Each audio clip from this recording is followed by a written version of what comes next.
Today's news has Minnesota lawmakers on both sides of the aisle sounding off, including at least one fellow Democrat disagreeing with the move.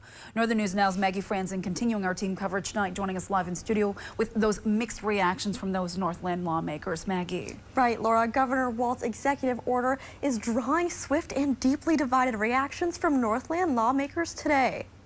The governor and environmental groups argue those copper-nickel mining projects put the region's pristine wilderness, clean water, and billion-dollar outdoor recreation economy directly on the line. State Senator Jen McEwen, a DFLer from Duluth, sided with them Tuesday. The people of Minnesota have spoken out repeatedly. People in very rural areas, even who want to see this type of mining in certain areas, they don't want to see it around the boundary waters.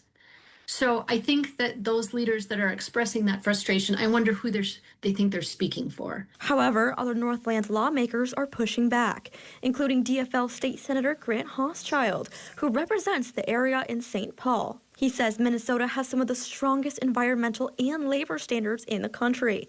He also argued these projects should be evaluated on a case-by-case basis. I strongly disagree with the governor's position on this because once again it makes it about politics and executive orders which can be overturned and changed rather than that objective scientific permitting process. Ely Rep. Roger Scraba, a Republican, argues that the governor's executive order completely sidesteps the regulatory process. By cutting their feet out from under them, by not even allowing a mining company to apply to do permits, even give a plan, I think that was disingenuous. I think that was wrong. Hochschild and Scraba adding that a long-term ban threatens the economic survival of local families, while McEwen says it's about protecting the wilderness for future Minnesotans.